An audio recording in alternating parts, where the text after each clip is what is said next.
Assalamualaikum and a very good day to everyone. Basically today kita akan cover satu topik, maksudnya part saya lah sebab minggu ni week 11 dah, week ke-11 and onwards saya akan cover maybe until week 15, right?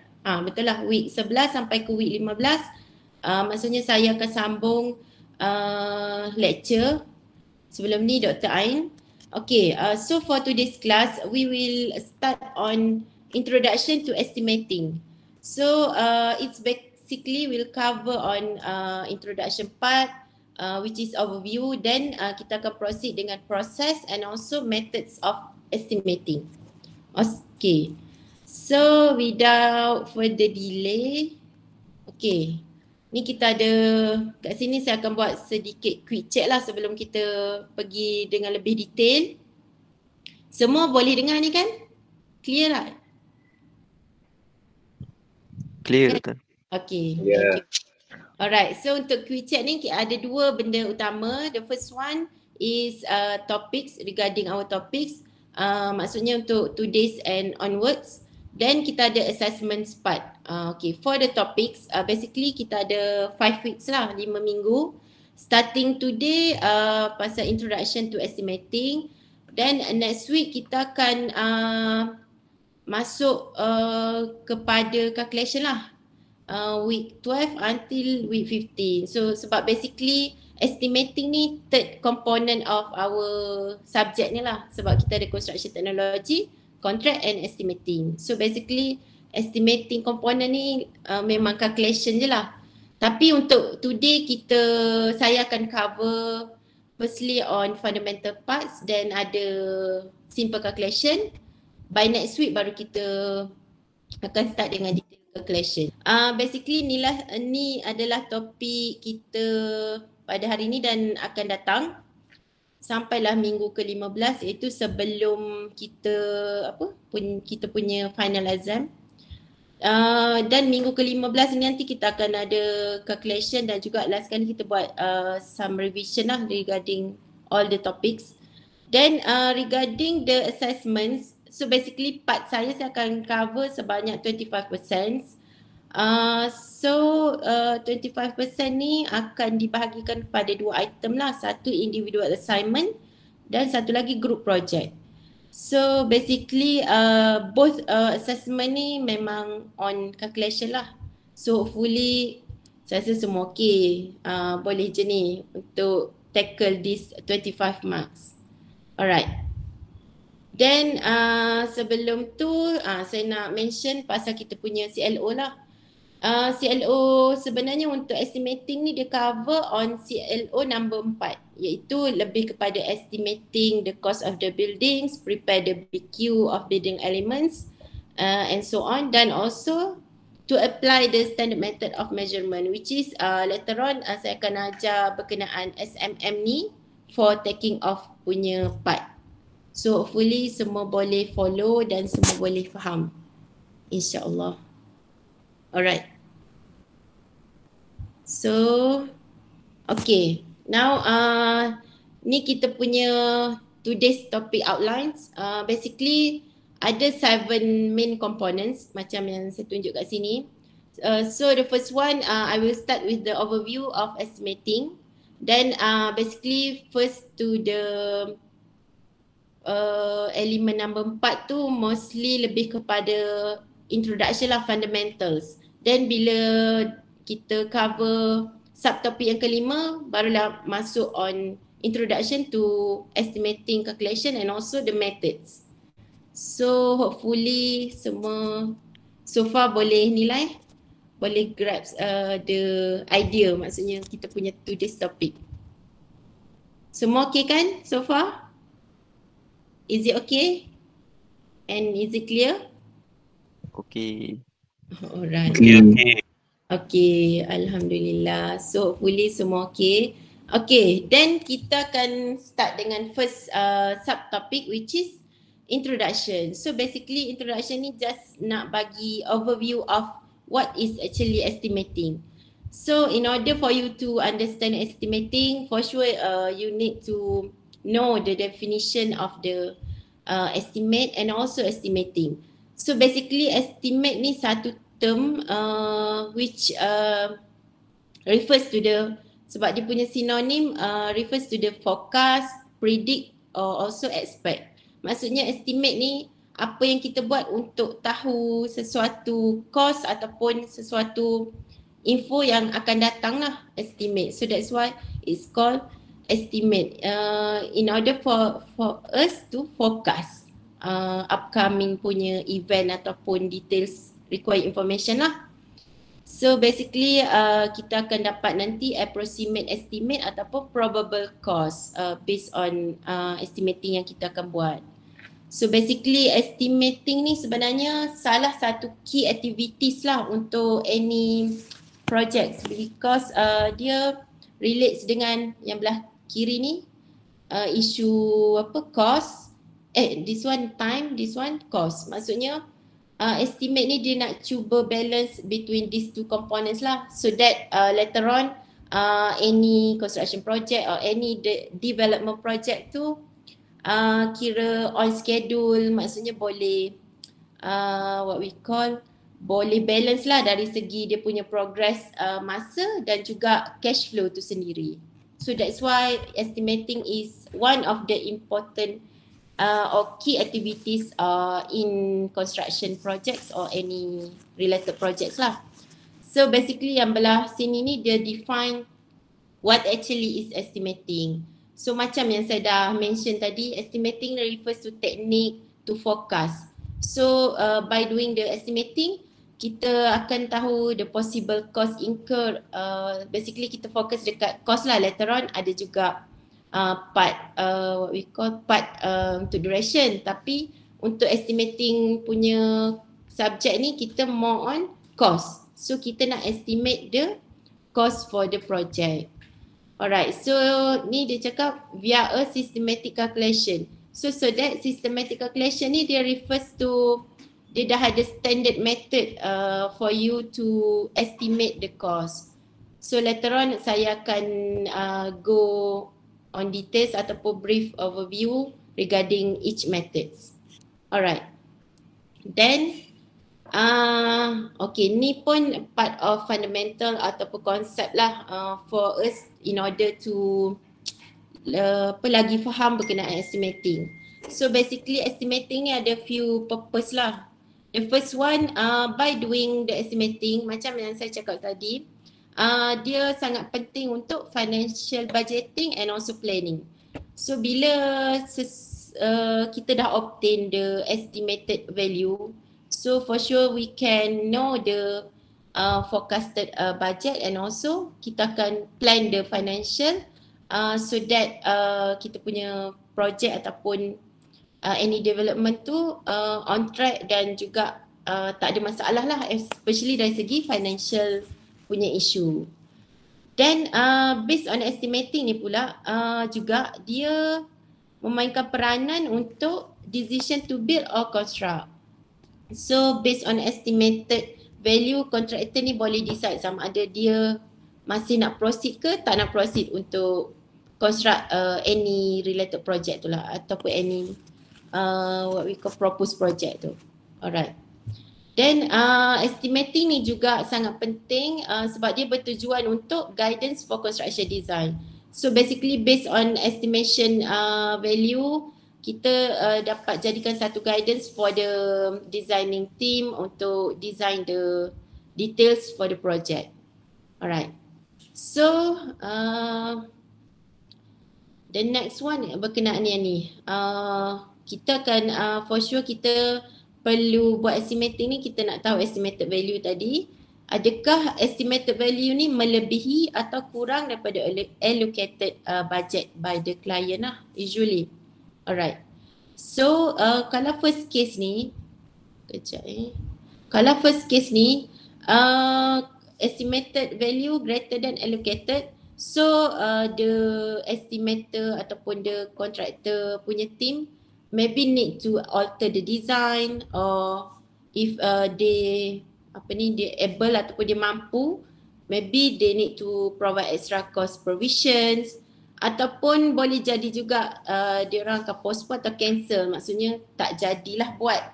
Tapi ni supposedly kita patut avoid lah kan, takkan sampai cancel. Tapi boleh jadi juga untuk certain case. Alright, then kalau second punya case ni, second punya situation, estimated kurang daripada allocated. So supposedly dia okay je. So that contractor tu boleh terima the estimation and client pun setuju dengan estimated values tu. Tapi dia pun boleh juga modify the design ataupun spec. Dia depends on the requirement lah juga. Sebab ni tak jadi masalah yang second case ni. Yang first case ni selalunya jadi masalah. Alright. So that's all for the purpose ataupun main purpose lah of estimating. Alright, so far berkenaan yang ni semua jelas untuk kita punya introduction part. So far any question ke apa-apa nak tambah ke? Semua okay? Everyone? Okay. Jelas. Okay, so saya akan proceed untuk next punya subtopic which is estimating team. Alright, estimating team ni memang kita kena tahulah siapa yang involved, person in charge for the estimated ataupun the estimating cost. So, alright. Basically kita ada general team roles and responsibility macam yang kebiasaannya juga antara person ataupun pihak-pihak yang terlibat adalah klien, main contractor yang memang dah familiar akan involve dalam any project or any development construction ke, memang orang yang kita dah tahu pihak yang sama lah yang memang wajib ada. Kita ada juga material supplier dan also consultant. So basically kalau kita tengok kat sini, kalau client for sure, client punya part dia akan allocate the required budget for the function. Alright. Then kalau part contractor dan juga subcon, dia memang part sebelum later on, sebab saya akan explain on tendering and estimating. So basically nanti akan ada detail sikit lagi berkenaan dia orang punya dia punya roles and responsibility, apa yang dia patut buat untuk setiap stage tu. Dan kalau kat sini basically in generalnya main contractor akan check drawing, submit offer price, maksudnya tender price to get the project, to win the project. Alright. Then subcon pun sama juga, cuma subcon punya dia fokus on any subcontract works lah. Kalau main con ni memang seperti yang kita dah maklum, dia memang kontraktor utama dan apa-apa kerja yang macam specialized ke apa, maybe dia akan sub kepada subcontractor. Then function material supplier pula, dia akan submit the plans and material quotations. So basically plans and material quotation ni juga sangat penting, maksudnya data ataupun information yang penting untuk estimation team tu estimate the cost, because this one dia focus more on materials punya ni cost. Then consultant pun may prepare the alternative design based on cost estimation.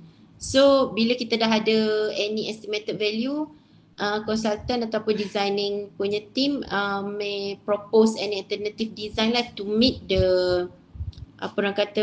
jumlah yang lebih kurang dengan estimated yang disediakan oleh estimation team ataupun estimating team.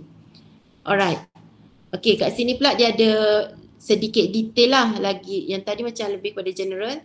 Kalau yang kat sini seperti yang kita kena tahu, estimation ni akan dilakukan oleh QS ataupun quantity surveyor. So dekat sini first step, QS akan prepare the BQ ataupun bill of quantities. Then QS also need to examine any amendment, set up design agreement and also identify difficulty. Sebabnya dia kena consider every factors yang boleh affect the total estimation. Alright.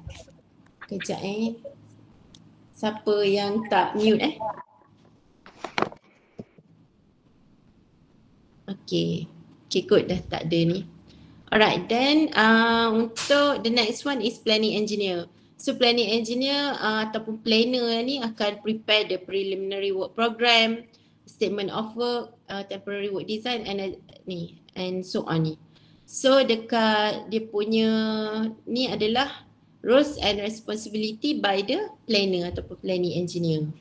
So sebenarnya diorang semua ni ataupun semua pihak ni akan bekerjasama dalam macam QS, for sure lah dia akan do the all sort of calculation, all the required calculation.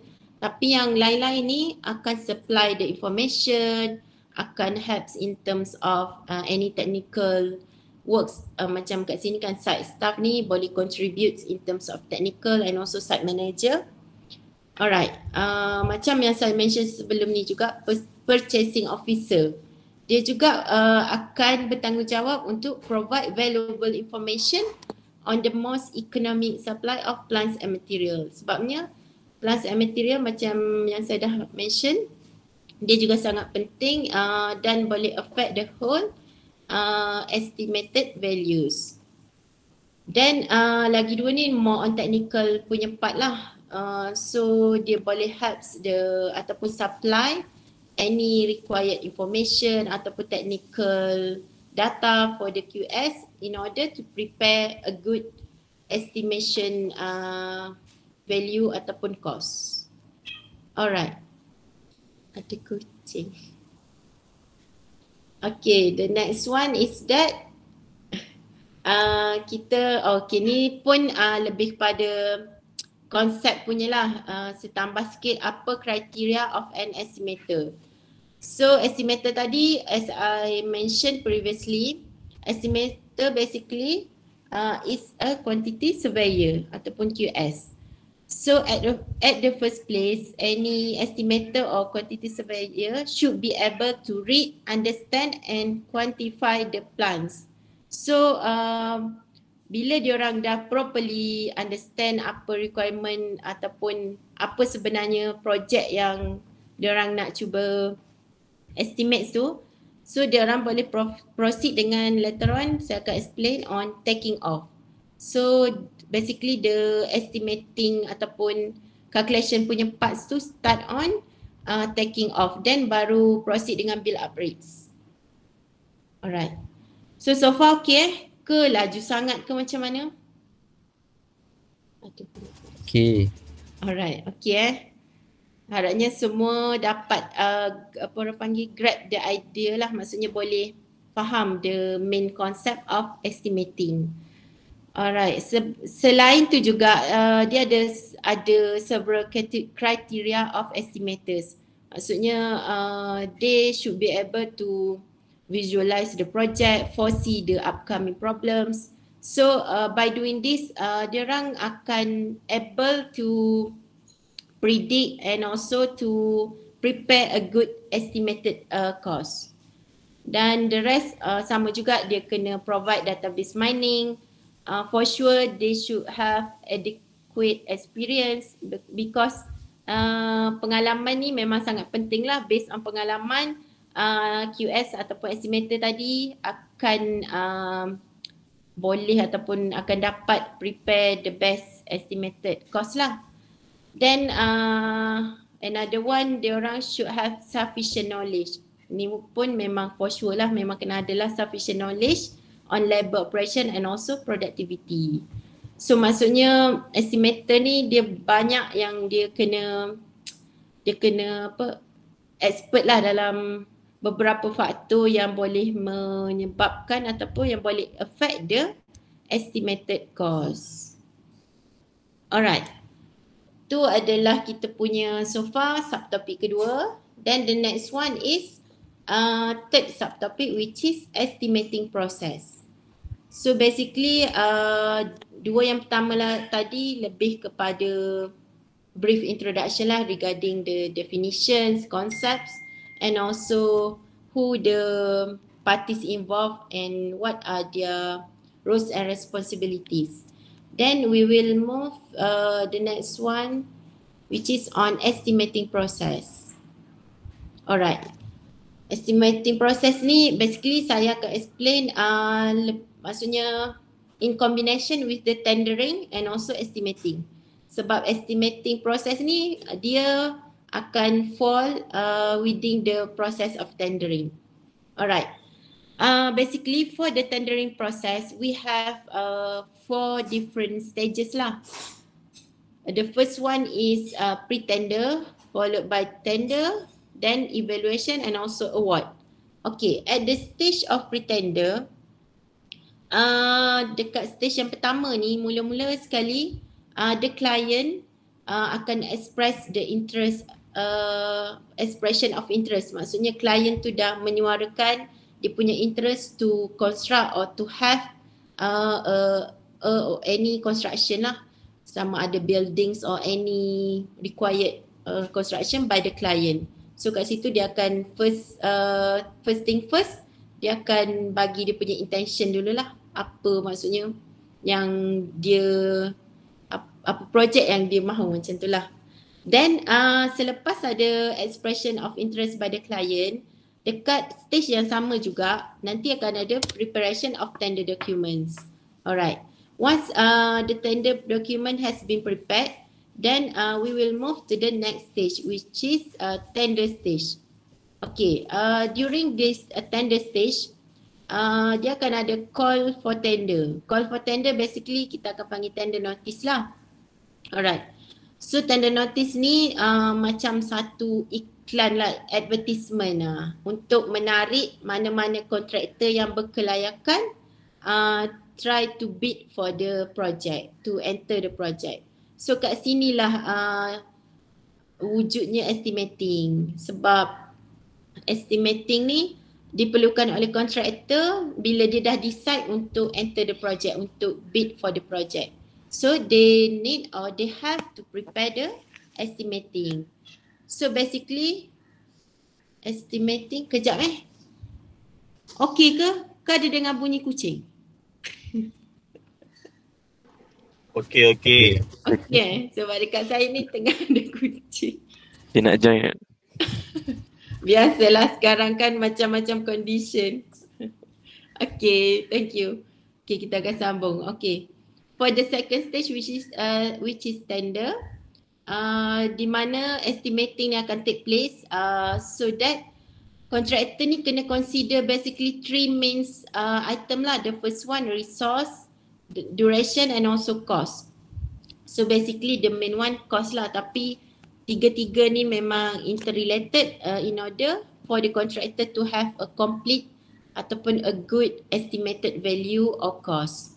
Then bila semua dah settle, dah preparation pun dah settle kat sini, dia orang pun dah come out with their own estimated value, estimated cost untuk enter the tender. Then for sure lah akan close tender. Selagi tak tutup, macam mana kita nak move to the next stage kan? Alright, so the next stage will be evaluation. So dekat stage ni, there will be evaluation of the tender. Kat sini akan ada selection process, evaluation process untuk pilih the best estimated cost by the contractor. So for certain case dia ada juga evaluation interview di mana dia nak betul-betul, pihak klien ni nak betul-betul pastikan pihak klien ni nak betul pastikan adakah kontraktor yang yang berkaitan tu layak untuk construct the project dengan amount yang dia estimate tu okay ke tak in terms of cost and also duration. Dia masuk. Alright, then lepas dah evaluate semua, for sure dia akan recommend the tender. Then last kali dah final stage untuk tendering, award of the project. So the selected ataupun kontraktor yang berjaya akan dapatlah dia punya tender for the project. Okay, so that's the main process ataupun main stages untuk tendering dan juga estimating. So basically kat sini kita dapat tengok estimating ni akan wujudnya kat sini lah for the second stage during the tendering process. The next one is ni kiranya satu additional information lah, dan saya rasa semua dah well known ataupun well versed lah dengan ni. Ni berkenaan contractor grade. Any contractor yang memang nak bid for the project ataupun nak masuk tender tu memang kena, maksudnya dia punya grade kena sesuai lah dengan tender yang dah di apa orang panggil? Dah di advertise tu. Maksudnya any call for tender ataupun tender notice, so kena tengoklah kelayakan dan juga kesesuaian kontraktor tu sendiri, dia grade yang mana, dan tengok dia punya limit for the tender amount. So basically kalau ikut registration with the CIDB, we have 7 grade of contractor and they have different tender amount limit. G7 for sure the highest one ataupun the biggest one lah, but dia tak ada limit. Alright, kira macam first class punya contractor lah. Then we proceed to the next one is estimating cost. So basically for the kita punya subtopik keempat dah ni, estimating cost ni saya akan cover, saya akan explain more on jenis-jenis cost dulu. Alright, this is the slide. Because in order for you to prepare the estimating cost, for sure at the first place you need to understand what are the different types of the cost, so that kita tak adalah tertukar-tukar mana yang direct cost, indirect cost semua kan. So basically types of cost, we have 4 different types. Common type ataupun main types of cost. The first one which is direct cost. Then we have indirect cost, total cost which is the combination of these two costs, direct and indirect. Then also we have the term for profit. Because for sure lah mana-mana apa orang panggil projek ke apa-apa, selalunya projek lah kan, for sure kita kena ada allocation for the profit. Kalau tak macam mana kita nak roll the money kan. So profit ni basically refers to the contractor's markup. Okay, so later on saya akan show the details macam brief summary lah for each type of cost. Okay, so basically for the first one, direct cost, it usually contributes to almost 90% of the total cost.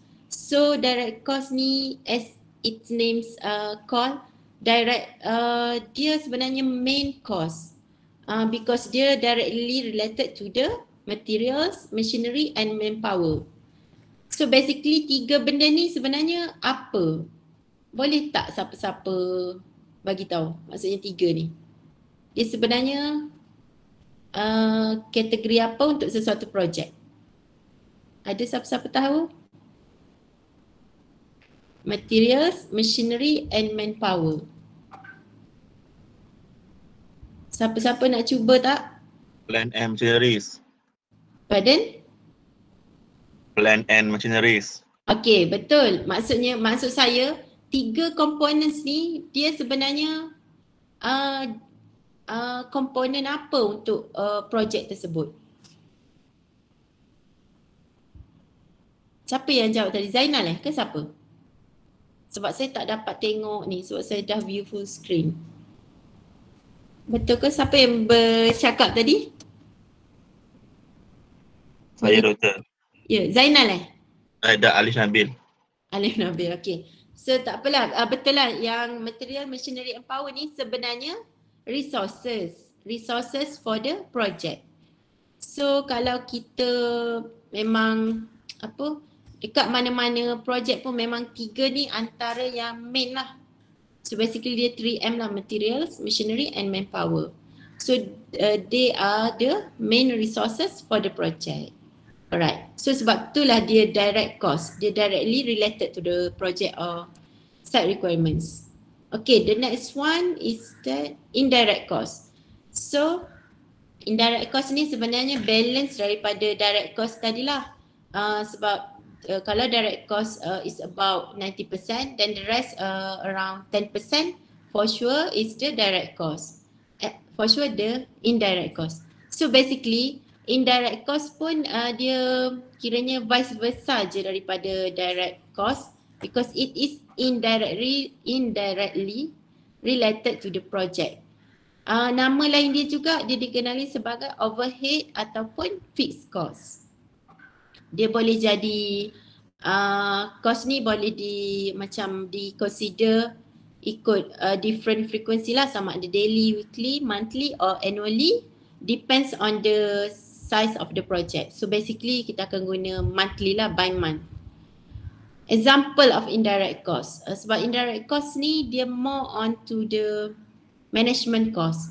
So they will include staff salary, office rental, or any equipment or facilities required for the office and other related management costs. So that's why it is indirectly related to the project instead of the previous direct cost. It is directly related to the project. Alright. Jenis yang ketiga, the third one is total. Total cost memang straightforward lah. Kita just total up these two type of cost, direct and indirect. So we will have total cost. Sebenarnya types of cost ni juga memang dah di cover juga dalam subjek project estimating, planning and scheduling pun biasanya akan cover juga ni, sebab ada juga calculation on this part. Alright. Korang semua third year kan sekarang? Betul kan? Ya, betul. Okay. So yang saya mention tadi, planning and scheduling tu you will cover on your final year. So should be next year lah. Tahun 4 nanti akan ada berkenaan ni lagi. Tapi more on planning and scheduling in terms of duration of the project lah. Dekat situ dia akan cerita pasal cash flow based on the progress duration. Alright. Tu kira macam ni je lah trailer lah untuk korang punya next subject. Ataupun satu sub info je. Alright. Then ada part 1 yang ni yang keempat. Macam saya bagi tahu tadi, profit. Profit which is the contractor's markup. Basically profit ni akan ditambah dengan total cost, barulah dia akan keluar contract value.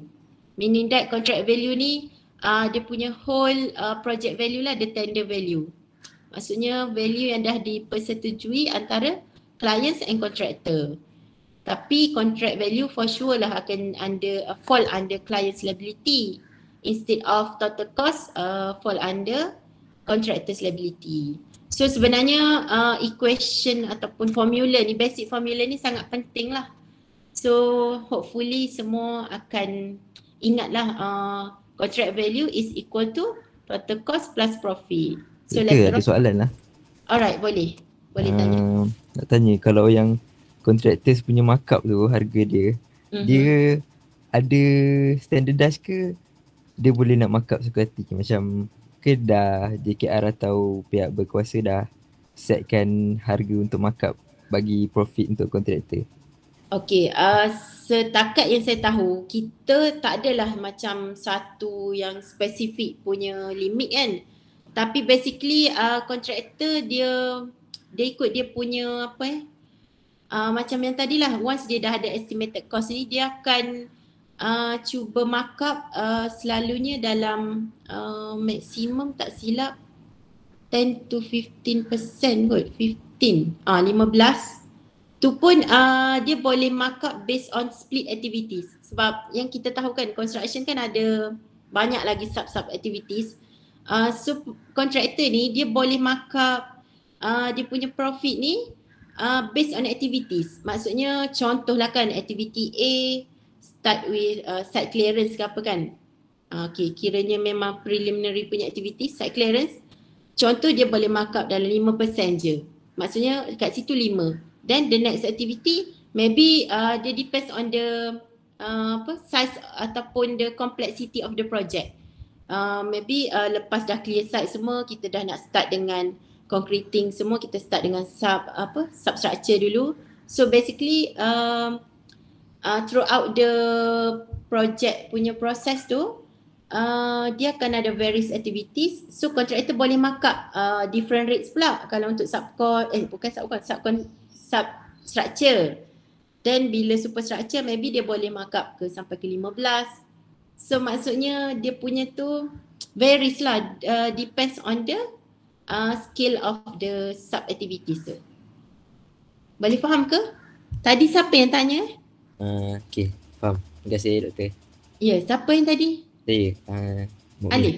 Mukmin. Alright. Thank you. Okay, the next Okay. one. Okay, welcome.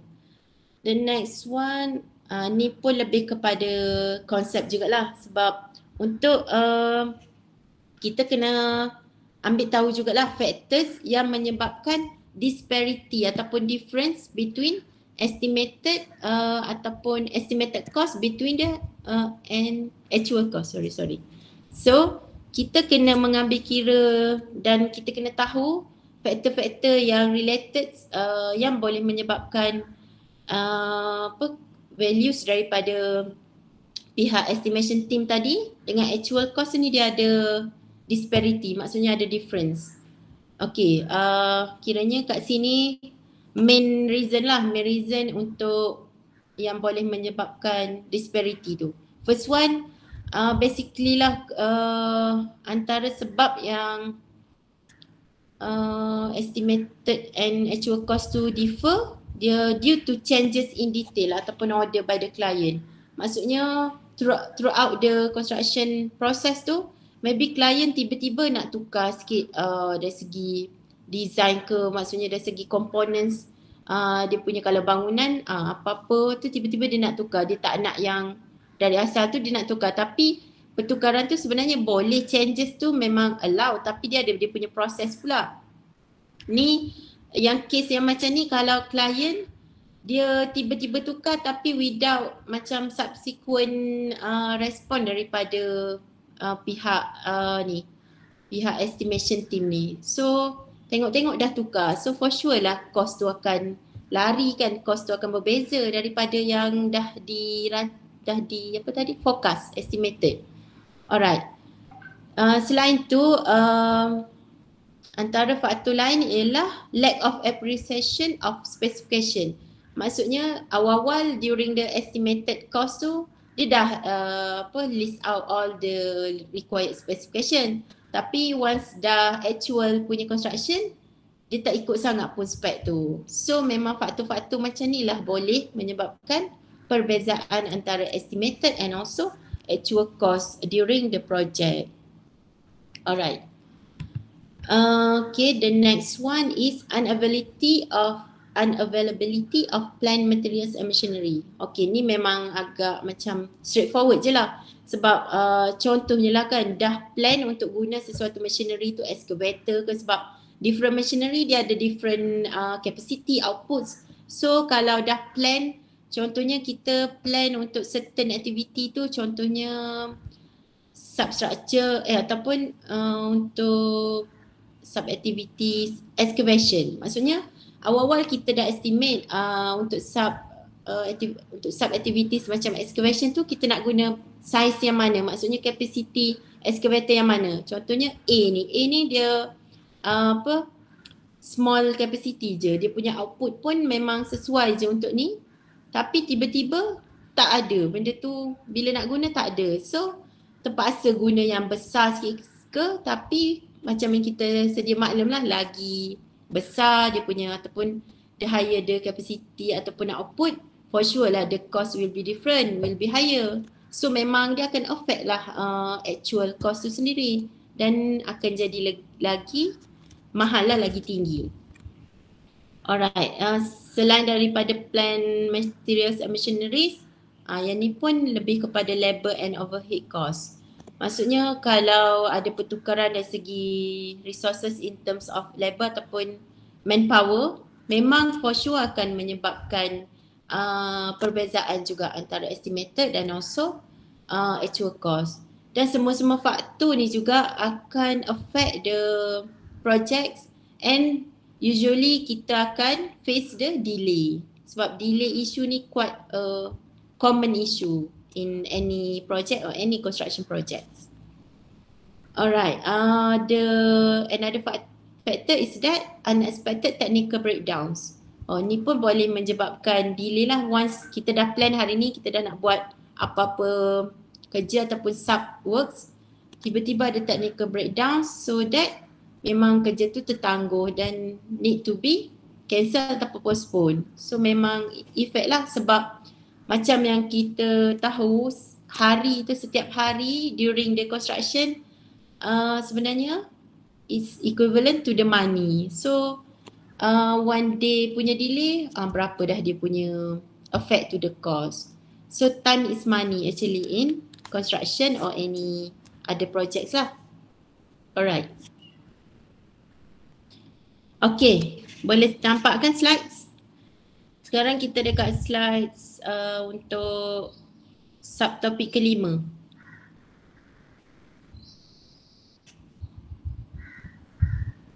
Nampak ke semua?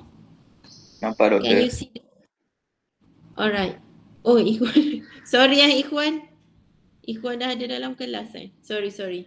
Ada, Doktor, ada. Okay. Saya dah terconfuse banyak nama ni. Okay, tak apalah kalau dah ada. Thank you. Okay, semua dah ready kan? Kita akan proceed with the estimating methods. Alright, untuk subcomponent yang kelima ni, saya akan share a brief overview for the estimating methods. Then later on we will proceed with the details for each methods. Alright. Basically estimating methods ni dia terbahagi kepada two main start. The first one is preliminary and the second one is later stage. Okay, for each types they have different several subtypes which are for the preliminary we have 4 different methods during the preliminary stage, and for the later stage we have 2 main types of estimating methods. Alright. So basically this is the brief summary for each estimating methods based on the stages which are preliminary and also the later stage. Okay, for this one, the summary for the preliminary stage punya estimating methods. Because we have here satu unit method followed by cubic, floor area and also story enclosure.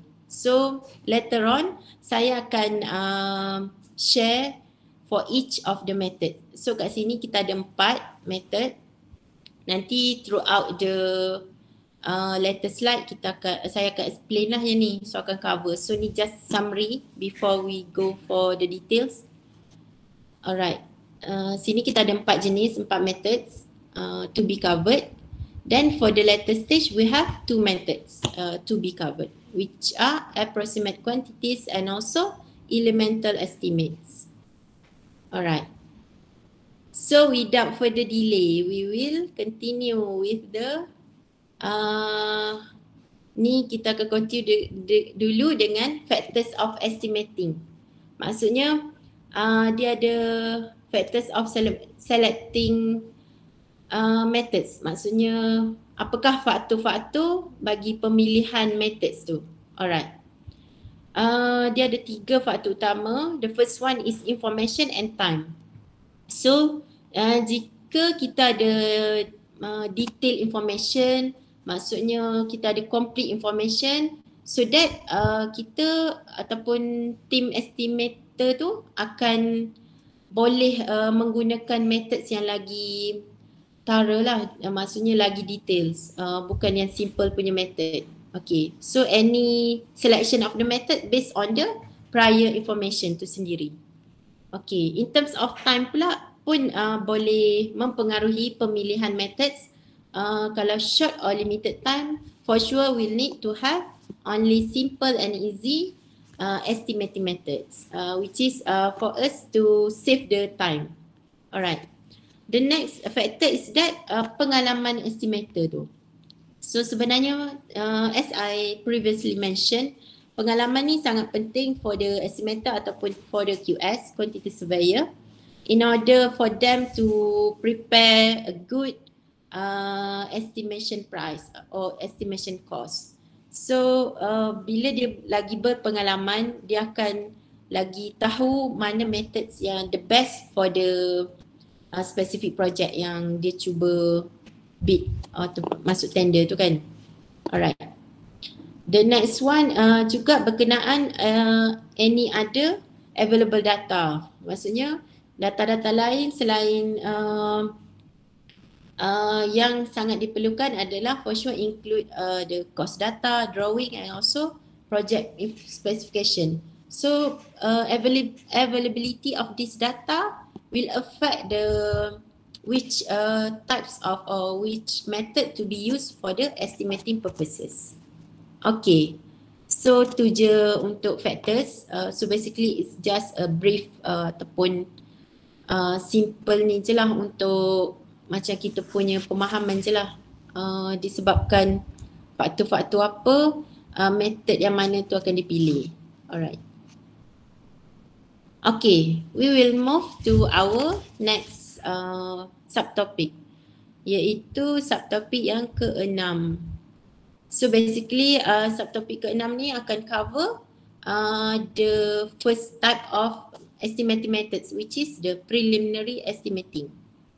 Okay, ni kita dah start masuk dengan brief introduction dan juga nanti ada simple calculation for the related methods lah. Okay, untuk preliminary estimating ni, the first method that can be used is unit methods. Okay, for the unit methods, sebenarnya apa itu unit methods? Unit method ni sebenarnya cost based on the building function. Then it also depends on the population unit. Okay, untuk contoh yang senang, unit method ni dia berdasarkan kalau macam projek sekolah, dia akan base maksudnya bangunan sekolah tu sendiri ataupun classroom ke apa kan, dia depends on the number of students, maksudnya population tu sendiri. Kalau dekat hospital, dia depends on the quantity of the beds in the hospitals ataupun hostel. So memang dia unik lah, maksudnya dia punya quantity. Kalau dekat stadium, seats maksudnya tempat duduk tu. So basically dia roughly guna units or quantity for each related population tu, dan depends juga dengan building function. Okay, dia bila dia akan digunakan? So basically during the inception of feasibility stage, maksudnya during the preliminary stage lah, awal-awal lagi. So methods ni sesuai lah. Then how to conduct, how to prepare this kind of method? Basically dia more on based on experience ataupun available cost of similar previous project. So kalau contoh tadi bangunan sekolah, so maybe the estimator will be refer to the person in charge ataupun yang dah ada pengalaman handle that kind of project, dan juga dia akan refer the available cost for the similar project. Then nanti for the rest tu dia lebih kepada calculation. Basically kita akan multiply je number of accommodation with the cost per unit. So later on saya akan tunjuk macam mana. Then macam any other apa orang panggil supplementary information boleh juga obtain from the client.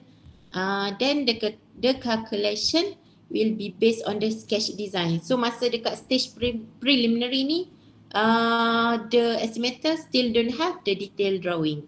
Alright. Okay, ni basically advantages and disadvantages lah for this method. Sebenarnya dia quite wordy juga. So for you, for us to understand this, sebenarnya dia quite straightforward. Then saya rasa saya tak perlulah baca satu-satu. Later on you all boleh check dan baca juga satu-satu sebab dia agak straightforward untuk faham. Okay, basically apa yang utama, unit method ni dia fast and easy sebab dia quite simple and easy to be calculated. So it is easiest method to obtain the cost limit for preparing the estimated value lah. Then macam yang saya explain tadi, there is no need or no necessity for the details drawing. So that's why it's quite fast and easy to be conducted or to be calculated. Okay. On the other side pula yang ni disadvantages sebab dia sangat simple dan sangat pantas. So for sure maybe dia akan ada might be inaccurate. Maksudnya dia tak akan ada accurate calculation lah sebab kita roughly calculation based on the units and also quantity of the building function. So memang possibility untuk dapat inaccuracy tu quite high lah juga based on this unit method. But it's okay because this kind of method is for the preliminary estimation. Okay, lepas tu the next one dia provide overall approximate estimates, maksudnya dia just bagi satu lump sum, satu whole value instead of the breakdown. So kat sini dia tak akan ada breakdown of the estimates lah. Dan ada juga few lagi items dia tak consider macam number of story, maksudnya dia just consider based on the units instead of berapa tingkat bangunan tu, dia tak ambil kira lah yang tu. So any calculation of the estimation yang tak relate dengan unit memang tak akan diambil kira lah untuk method yang ni. So we need another separate calculation. So that's why dia sesuai untuk initial stage and depending of type of construction. The rest pun sama, dia ada difficulty to adjust the cost kalau ada different location ataupun different condition lah on site tu sendiri. Okay, so the rest nanti awak boleh baca balik dan cuba fahamkan balik. Okay, so saya akan proceed with the calculation. Okay, unit methods ni quite straightforward. For example, here we have two kind of example or two building types. Contoh yang pertama adalah school, sekolah, dan the other one hospital.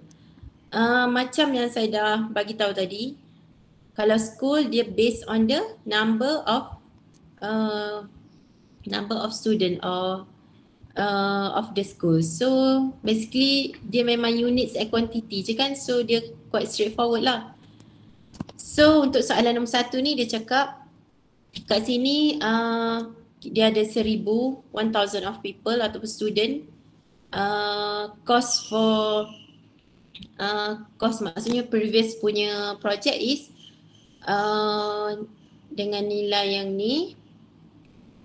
Then you just have straightforward calculation je lah. Sebab first step kena dapatkan cost per student. Then bila dah dapat cost per student, kita kena just multiply with this one, total number. Total number maksudnya untuk for the proposed project lah.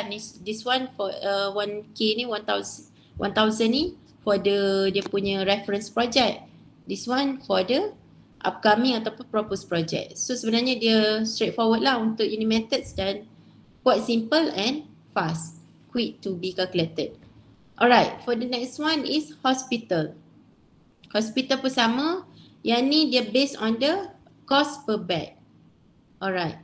Dia dah bagi tahu dia nak accommodate 500, cost per bed 70,000. Then the total will be here. So sebenarnya dia senang je lah, just a simple multiplication. Alright. Okay, faham yang ni unit method semua? Sebab dia straightforward je. So kita tak ada, so maksudnya tak cuba praktis lah yang ni. Boleh faham Ada apa-apa soalan? Any question regarding the first method under preliminary? Okay. Okay. Okay, kita move to the cubic methods, which is the second methods for the preliminary estimating. So basically cubic method ni kalau ikutkan dia seldom being used However, dia only used in certain circumstances. For example, dia nak calculate the cost of space needed to be installed with the aircon or mechanical ventilation. So compared to unit method tadi, yang cubic method ni jaranglah orang guna. Dan bila dia digunakan outline masa preparation of the proposal stage tu. So memang during the preliminary stage juga. Okay, macam mana nak kira dia memang as its name mentioned, cubic, so refer to the volume. So in order for us to prepare the calculation for this kind of methods, we need to measure the volume of the buildings. Then once we obtain the volume, then we need to multiply with the suitable price rate per volume. So ni pun quite straightforward, simple calculation. Ni pun dia punya list out of advantages and disadvantages. Sama juga, dia lebih kurang je dengan yang previous one, unit method. So sebab dia focus more on volume, so any calculation yang tak relate dengan, yang tak ada nilai ataupun information regarding the volume, so we need to use different methods of different separate calculations. So basically dia ada banyak jugalah disadvantages, dan nanti you all boleh go through lah one by one dia punya ni. Jadi boleh baca ya yang ni. Alright, ni kita akan move to the calculation of cubic method. Okay, for this example one, for the cubic method calculation, kat sini dia dah cakap dia ada, we need to estimate the total cost to build a 2-story bungalow if the construction cost per meter cube for a similar construction is 550. So here basically based on this example, dia estimates based on the pitch type of different types of roof. The first one is pitch roof or gable roof. The next one is flat roof. Because these two types of different types of roof will have quite ataupun ada sikit slight difference in terms of calculation. Alright, so ni adalah sample apa yang given information lah yang dia bagi. So for sure dia akan bagi berapa building area, sebab later on kita akan menggunakan ni untuk in order for us to obtain the volume. Then this is the dimension for the building height. Yang on our left side we have pitch roof punya details, and the next one is flat roof. Alright. Sebelum kita cuba selesaikan cuba jawab soalan ni, kita kena tahu different formula for each type of pitch roof. Okay, for example, the first one, in order to obtain the volume for pitch roof or gable roof, ni adalah dia punya details dia punya details formula lah. In order for us to obtain the volume, kita kena darab length, width, yang ni. Sebab tu first one tadi, dia bagi ni building area punya dimension. Sebab kita perlukan length and width of the building. Then part of the third part is that, yang dalam bracket ni, kita kena in terms of height ni dia ada slightly different sikit. Kalau pitch roof, dia akan ambil kira height daripada concrete foundation to the midway of the pitch roof. Yang ni, dia half je. Half of the height. So dia kat sini panggil height 2. This one height 1. Alright.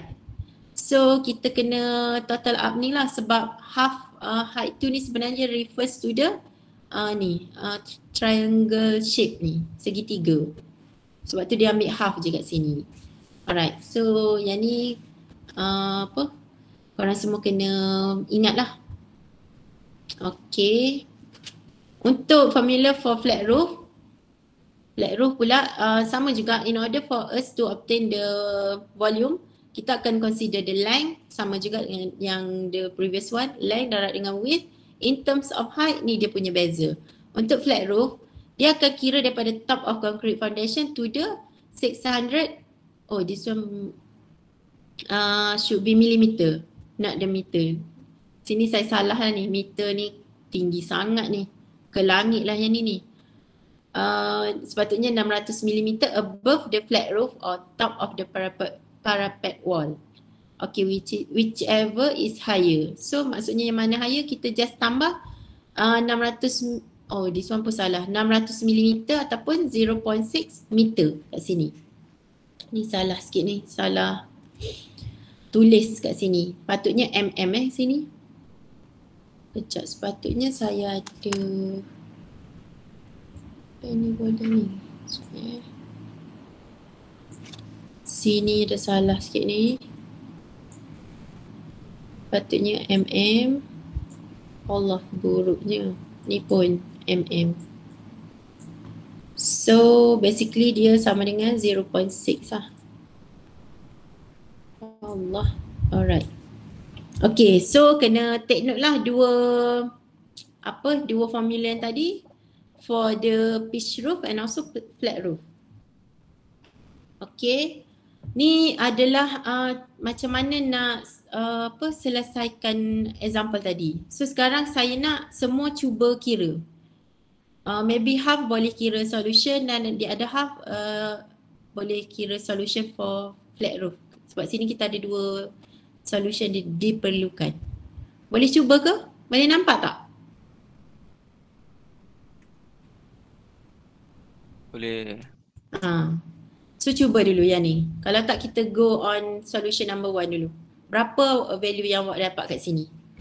For the building value. Ni yang kat bawah ni sebenarnya dia punya details sama je drawing yang previous slide. So boleh refer kat sini lah untuk match dengan soalan ni.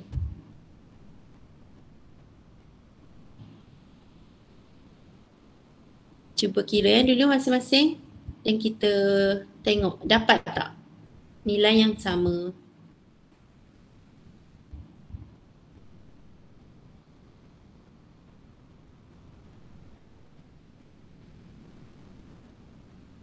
Okey ke semua? Okey doktor. Alright. Siapa-siapa yang dah ada jawapan boleh je bagi tahu. Berapa building volume tu?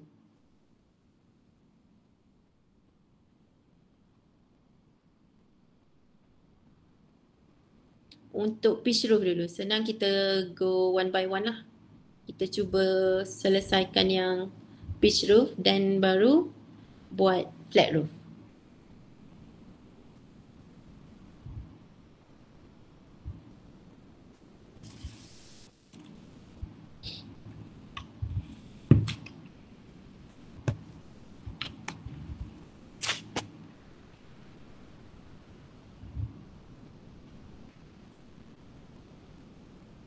Cost per meter square. Kejap saya tulis cost per meter square. Tadi cost per meter square is ni.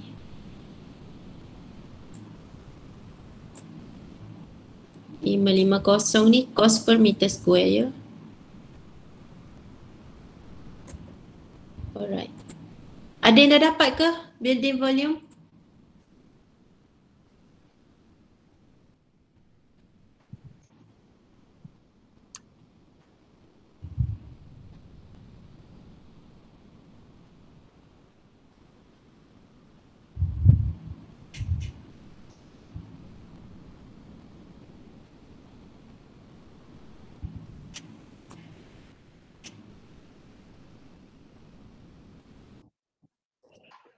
Okay, boleh. Nak yang soalan. Alright. Untuk yang flat roof tu, untuk yang H2 tu kan, height tu dia 0.6 daripada H2 ataupun 0.6 mm, 0.6 meter saja. 0.6 je. Oh, bukan 0.6 darab dengan H2 kan? Maksudnya 0.6 tu dah memang value H2. Oh, contoh kalau building tu kan, dia punya wall carpet tu tinggi lagi daripada 0.6. Macam mana? Maksudnya kita kena ambil kiranya dia depends on the drawing ni lah. Nanti dia akan lagi tinggi lah kat bawah ni. Oh. So memang dia punya constant 0.6 lah. Oh, okay, faham. Siapa ni yang tengah bercakap? Nabil. Nabil? Okey. Saya tak Alif faham. Nabil. Alif Alif Nabil. Nabil. Aduh, macam tak ada je nama Nabil tadi. Yang tinggal dekat Alun Start. Oh, Kedah. Sorry. Sorry Nabil, sorry. So, siapa-siapa sebelum nak volunteer jawab ke? Kalau tak, saya boleh pick up siapa-siapa ni. Cepat. Ada volunteer dah ke? Dapat yang ni dulu, tak apa ni? Building yang belah sini dulu ni. Pitch room. 750 lah kan. Berapa? 1750. Okey. Boleh bagi tahu nama awak sekali? Muhammad Razik. Razik. Okey, Razik. Betul. 1750. Then total building cost? 962500. 9. Kita tengok ni. Okey, betul yang ni. Alright, next one. Macam mana ni? Sekejap Okey, betul. Okey, tahniah Razik. Alright, thank you Razik. Then untuk flat roof kita bagi chance dekat kawan yang lain lagi. Siapa nak cuba jawab flat roof? Tadi Nabil yang tanya soalan dah dapat ke? Alright, berapa awak punya ni? Untuk yang solution tu betul, kan? solution tu building volume. 946000. Sekejap ya, 94. Oh, maksudnya total cost terus kan? Okay, sorry. Yang volume 1720. Okey, sekejap. Okey, betul. Dan awak punya cost pun for sure lah betul. Okey, tahniah juga untuk apa dah tadi, ya Allah, Nabil kan? Okey. So yang lain, the rest of you okay ke? Boleh follow this calculation? Dong okey tu ada banyak. Dong balas dekat chat. Tu je lah untuk apa kita punya second methods. Then for the third methods, floor area method, masih lagi ada preliminary estimating. So basically floor area method atau selalunya orang panggil GFA, gross floor area method, dia sangat kebiasaannya digunakan due to simplicity. Dia pun quite simple sebab dia based on area. Yang tadi first one kita based on unit, then based on volume. The third one is area. Maksudnya meter square je kat sini. Yang okay. Tapi GFA ni dia applicable for building project only. So any kind of other project tu tak boleh lah sebab susah untuk kita dapatkan dia punya rough floor area. Okay, dia pun digunakan during the outline proposal stage which is under preliminary estimating. Alright, macam mana kita nak measure? Kita akan measure every floor punya GFA ataupun gross floor area yang tertutup, maksudnya enclosed space. Dan dia simple sebab dia ni kan simplicity, dia simple calculation je. Dia tak ada deduction for ni, dia just ambil semua tu sekali, maksudnya include semua. Dia tak ada deduction for internal walls ataupun stairs punya ni ataupun lift zones punya area. So dia just kira sekali harum je lah dia punya area tu, gross floor tu. So dia akan refer to cost per meter square sebab dia area. Dan basically sama juga dengan previous one, dia akan refer to the similar building types and function. Sebagai dia punya reference reference benchmark kan. Alright. Dan dia ada separate assessment for external works, demolition and etc. Then the last one is the formula dia. Dan dia sangat juga straightforward, which is we need the area berapa meter square, darab je dengan cost per meter square. Okay. In order for us, sebab ni antara methods yang quite common, dia ada several criteria for us to be notified lah. Sebabnya kita kena consider few criteria such as in order for us to calculate the gross floor area, we need to consider the actual floor area. Maksudnya memang whole area of the building, floor area. Dan certain case, client ni dia just state usable area of the building. So bila dia mention ni usable area, dia akan include ni juga. Circulation and passage, internal wall and partitions, other area that do not provide income or rent. Macam, Then unrelated works macam yang saya dah bagi tahu tadi, memang kena buat pricing separate lah, separate price for the works that yang tak berkait dengan gross floor area building tu, macam external works ke apa-apa sites ataupun condition of contract, equipment or anything lah yang memang tak relate to the floor area, memang tak boleh include lah sebab dia specific to the floor area only. Okay, lepas tu rate per meter square ni pula sebenarnya kena based on the current rates. Current rate basically dia ada available, tapi yang hari ni saya tak share lagi, belum share kat sinilah the detail current rate for the cost per meter square. Okay, basically sama juga dengan previous one, kita ada advantages and disadvantages for this kind of method which is floor area. Similarly, dia quite easy and fast, and sebab dia dah common, dah familiar digunakan, so senang nak difaham oleh klien dan juga designing team atau designer. Lepas tu cost data ni dan dia advantages dia sebab dia dah biasa digunakan, dah common ataupun familiar dekat previous project, so cost data ni mostly available lah, so senang untuk estimated team tu untuk conduct this kind of estimating methods. Okay. Disadvantages sama juga, dia tak take into account changes to plan, height of the story and overall building. Then we need also separate calculation macam saya dah bagi tahu tadi, any kind of works which is unrelated to the floor area, so that we need to have separate calculation. Okay, ni pun sama juga lebih kurang dengan disadvantages the previous one. Dia difficult to calculate or allocate kalau macam ada different site condition sebab dia mainly based on the floor area only. Okay, so hopefully all of you can understand lah, semua akan faham lah berkenaan floor area methods ni. Okay, kita sama juga, kita move to the calculation. For the floor area methods calculations, kita yang ni quite simple juga, memang short example je.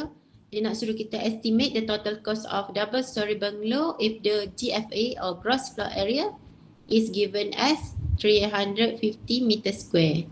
Ni sama, memang just multiply je, darab je lah dua value ni. So straightforward dia akan dapat lah nilai ni. 350,000 ni. Alright. Example 1 ni simple lah untuk kita punya direct pemahaman lah. Okay, kalau yang ni dia lebih kepada macam lagi detail sikit sebabnya kita akan dia dah tak bagi straightforward lah, dah tak bagi dalam soalan tu, dia bagi based on floor plan. Tapi basically floor plan yang example 2 ni pun quite simple je, dengan bentuk yang macam ni kan, tak ada bentuk-bentuk yang macam segitiga ke apa kan. So dia just ada edges yang biasa je lah, square macam ni je kan. Alright, so kat sini kita kena take note berapa dia dah bagi, berapa dia punya cost per meter square, and kerja kita adalah untuk dapatkan berapa gross floor area. Kalau contoh kat sini 2 tingkat je lah, ground floor and also first floor. So dapat for kita kena dapatkan for each level ni lah dia punya floor area, barulah boleh darab dengan ni. So without further delay, kita juga buat lagi calculation. Okay, boleh proceed boleh start sekarang. Tapi sebelum tu ada ke yang tak faham? Boleh tanya dulu sebelum buat calculation.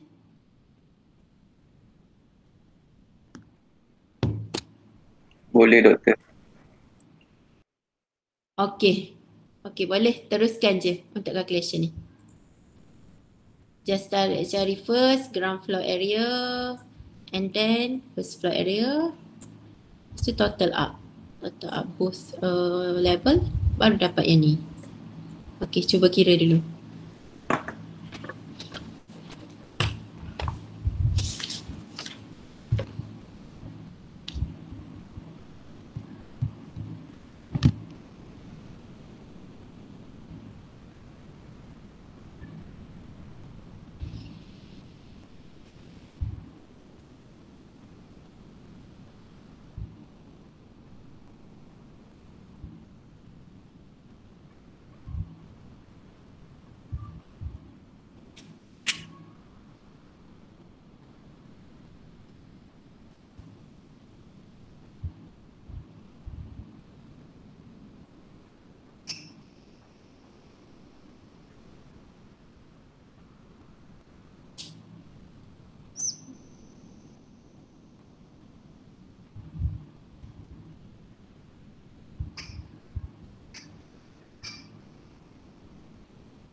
Okey ke?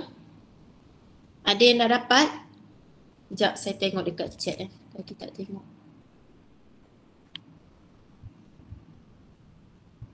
Okey, Lee dah jawab 345 untuk yang mana tu? Ground floor area, total area. Jivan dah jawab 420. Total area 345. Kejap. Okey. Kejap kita tengok ni. So yang dah dapat 345 total maksudnya. Cuba tengok teruslah kat sini. Betul. 345 meter square. Then total cost ni pun dah dapat yang betul, supposedly samalah. 255 tambah 190 tambah 155. So how about the total cost?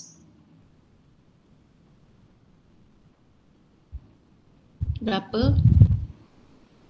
Oh, tadi saya dah bagi tahu ni kan, total cost dia ni. Darab je.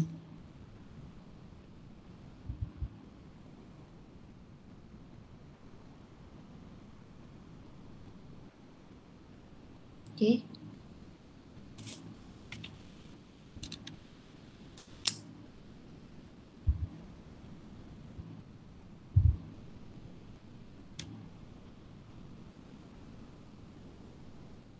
Dah dapat ke semua?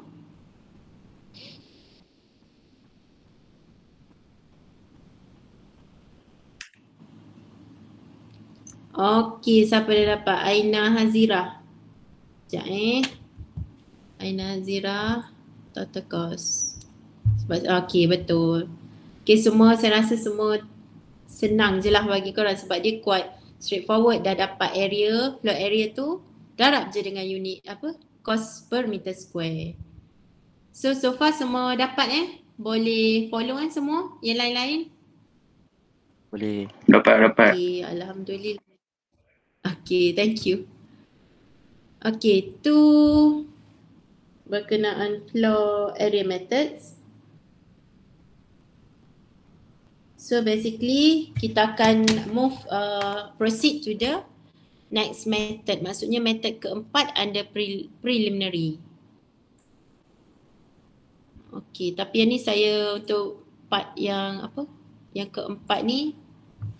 Sekejap saya proceed. Ni story enclosure method ni. Nanti saya akan bagi introduction dan juga dia punya brief ni. Kita tak ada detail calculation lagi untuk method ni. Alright.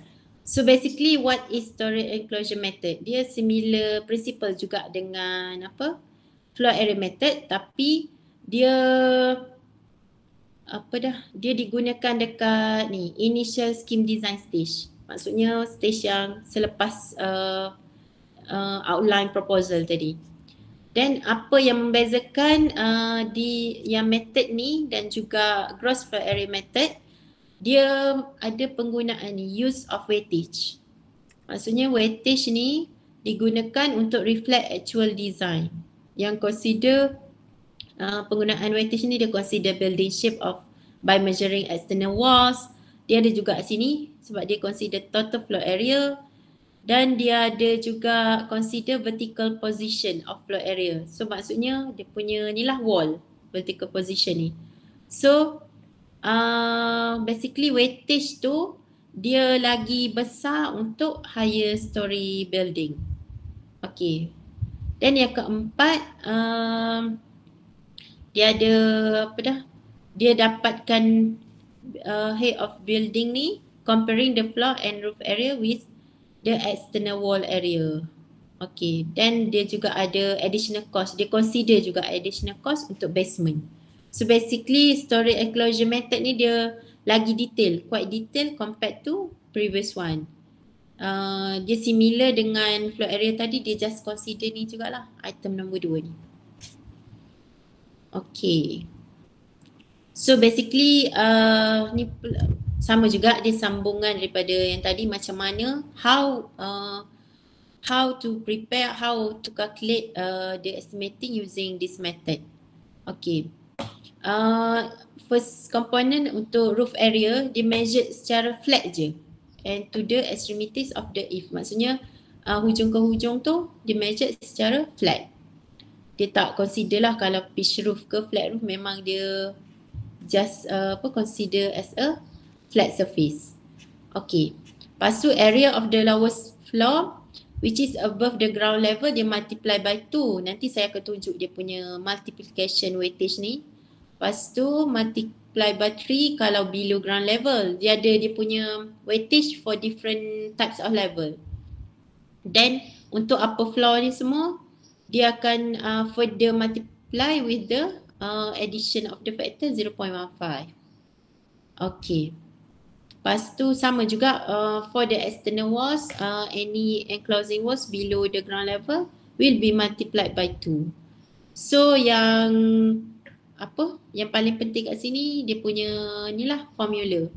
So bila dah dapat semua area yang patut di cover, contohnya termasuk roof area, floor area dan juga external wall area, then all this total story enclosure will be multiplied with the cost per unit juga. Sama juga dia cost yang ni pun dia akan refer available unit lah. Dan hari ni saya tak adalah share detail satu-satu untuk cost per unit ni. So basically saya nak just bagi a brief idea lah apa sebenarnya story enclosure method ni. Okay. So basically ni sambungan weightage tadi ataupun dia punya weighting yang perlu dimultiply dengan floor area. So bila dah dapat floor area, contohnya yang ni below ground level, kita kena darab 3.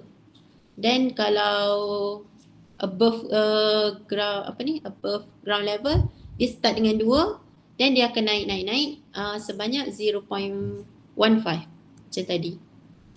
Ni progressive factor of 0.15, memang dah constant dia memang macam ni. Okay. Lepas tu proceed with the advantages and disadvantages. Sama juga, setiap method tu ada dia punya kelebihan dan kekurangan. Basically kat sini yang di highlight advantages of this method, sebenarnya dia lagi cepat, faster than the approximate quantities. Basically approximate quantities ni next method under the latest stage punya type. Sebab sekarang kita masih dekat first category which is under preliminary. Okay, maksudnya dia lagi simple dan lagi cepat lah daripada yang the next one. Lepas tu dia boleh juga digunakan untuk estimate different design at initial design stage, sebab dia cover several components lah. Macam tadi external walls, dia cover juga roof dan juga floor area. Kalau macam floor area method tu dia just ambil floor ni je, gross floor area je, dia tak consider external wall tu semua. So that's the difference lah. Allah ni tersalah ni, price. It should be price, bukannya nasi kat sini ni. Okay. Disadvantages dia sebab dia bukannya salah satu method yang common, so price rate dia agak susah juga untuk estimator tu dapatkan. Sini sebenarnya difficult to obtain price rate, not the rise kat sini. Okay. Sama juga mana-mana yang works yang excluded in the price rate yang tak diambil kira kena calculate separate calculation juga, sama juga dengan previous method. Then disadvantages dia sebab dia dah consider few more items or components than the previous method, so for sure dia requires more calculation, which is a bit complicated lah compared to the previous 3 method. Kejap ya, saya kena connect dengan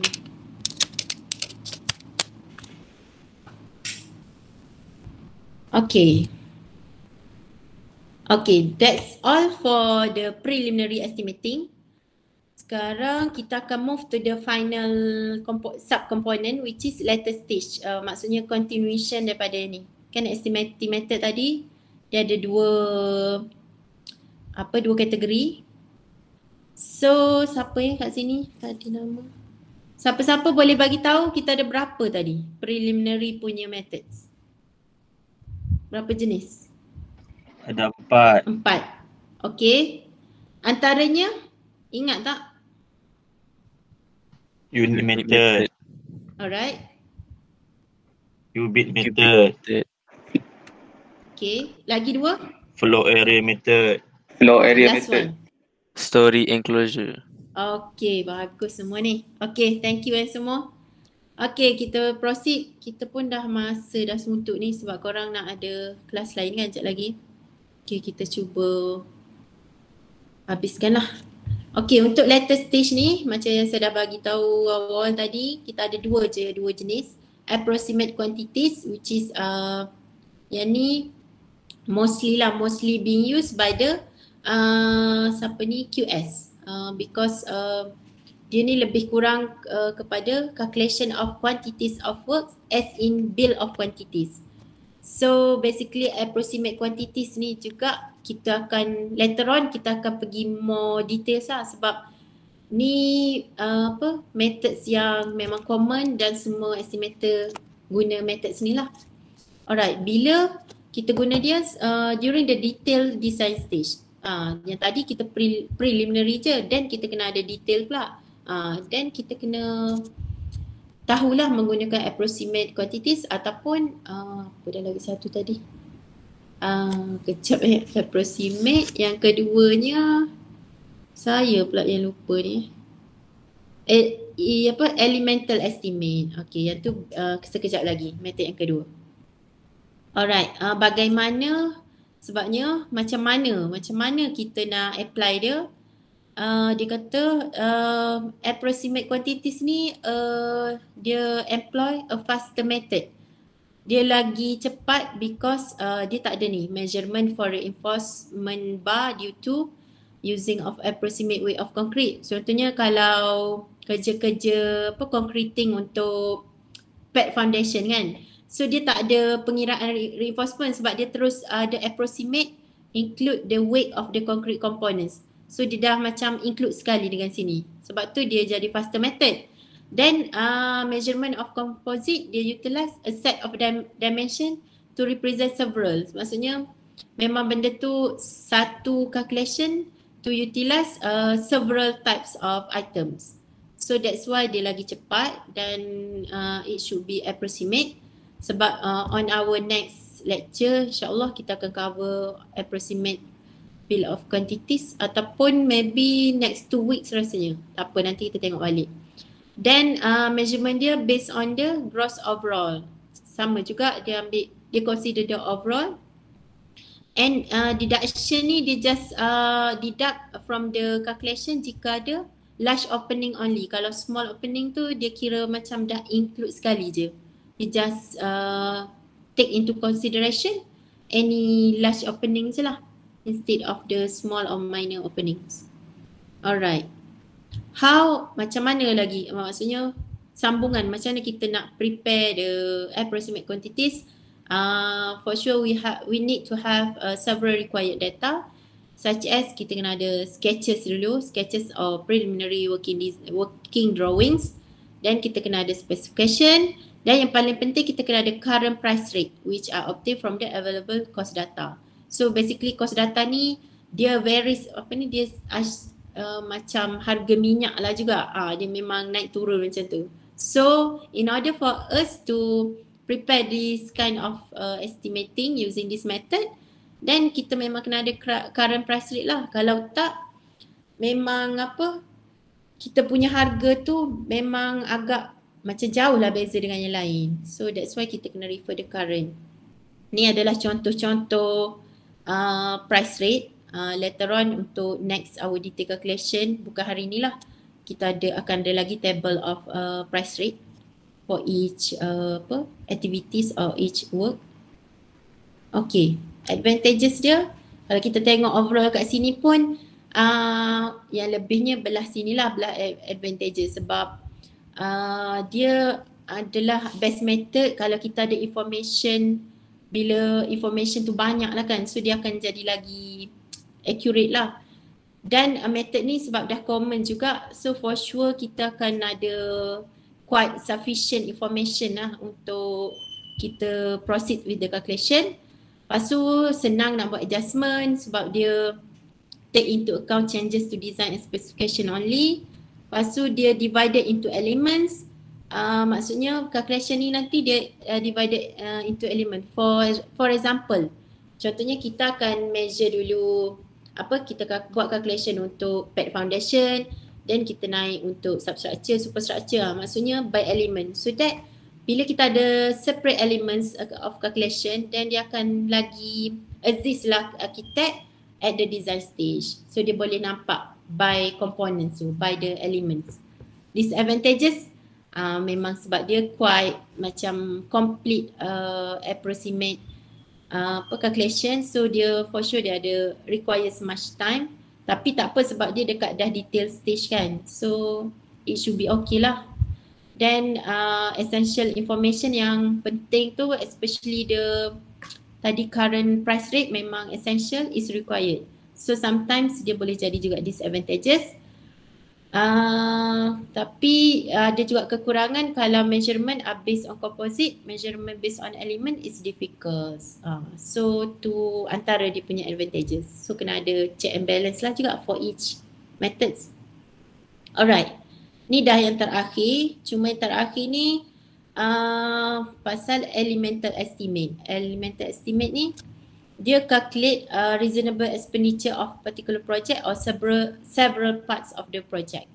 Dia sebenarnya dia similar to flow area method yang saya dah explain sebelum ni. Cuma dia perlukan great expertise. Maksudnya orang yang lagi berpengalaman untuk estimate elemental punya ni calculation.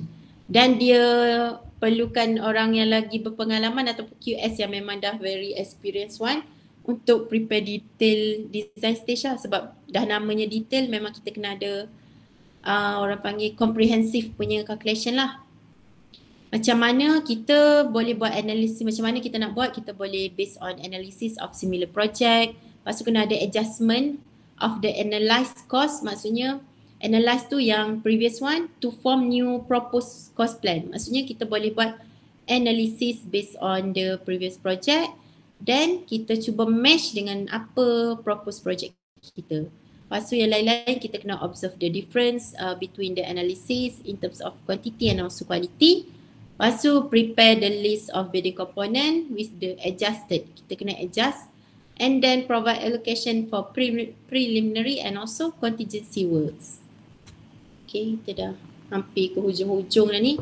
Cuma yang dekat elemental estimate dia ada quite a few components lagi sebab kat sini dia explain on adjustment of previous analysis. Sebenarnya adjustment ni dia ada 4 kategori secara generalnya: price level, quantity, quality and also elemental cost analysis. Okay, so bila kita dah buat estimating menggunakan methods ni, kita kena ada adjustment lah macam saya bagi tahu tadi.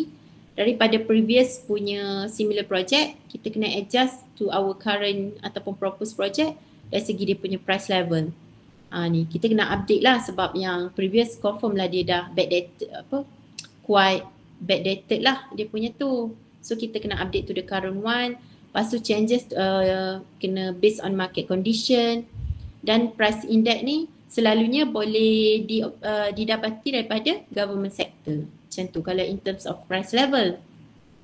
Dari segi kuantiti pula, kita kena adjust jika ada discrepancy. Discrepancy maksudnya differences lah, macam ada items yang tak tally, sebab for sure kalau kita ambil reference daripada previous project dan juga current yang kita tengah nak kira ni, maybe certain buildings, item or element tu mesti ada perbezaan sikit dari segi dimension. So that's why kena check lah ada tak discrepancy dan kena buat adjustment in terms of quantity lah. Alright, maybe dari segi bilangan kolom untuk sesuatu structure tu kan. Kalau yang previous dia just ada 6 ke contoh je lah ni kan. Kita punya 8 lah. So memang kena buat adjustment lah. 3 ways of adjustment. Dia ada list out kat sini. Include proportion. Selalunya vertical elements. Selalunya wall. Macam tu. Masuk as approximate quantities estimate. Dan also inspection. Ni nanti boleh cuba baca dah faham. Kalau apa-apa yang tak faham boleh tanyakan lagi. Alright. Then kita pula kena ada juga adjustment in terms of quality. Quality ni similar manner to the adjustment in quantity, sebab quality of items of work tu sendiri must be meet the requirement lah. Kalau tak berkualiti lah kita punya ni kan. Kita punya propose punya cost tu. Then however dekat stage ni detail specification are not yet available when the cost plan is prepared. So dia ada quite disadvantage jugalah. Then kita juga kena buat elemental cost analysis. Maksudnya kita kena buat cost analysis based on the breakdown of the cost of the building. Maksudnya kena pecahkan dekat kolom, wall, semua elemen of the building tu sendiri. Ni nanti boleh bacalah dia punya aims of the ECA ni, Elemental Cost Analysis. Sebab bila kita dah ada pecahan macam ni, so it helps the designer team untuk determine how much had be spent untuk building element. So dia nak integrate lagi lagi senang lah between the estimator, maksudnya financial punya team dan juga designer. So designer team tu. Okay. Tu yang the rest ni dia cerita apa lagi aims ECA. Okay, nanti boleh baca lah. So tu je setakat ni. Kita dah sampai ke slide yang ni dan memang dah nak pukul 11 dah pun.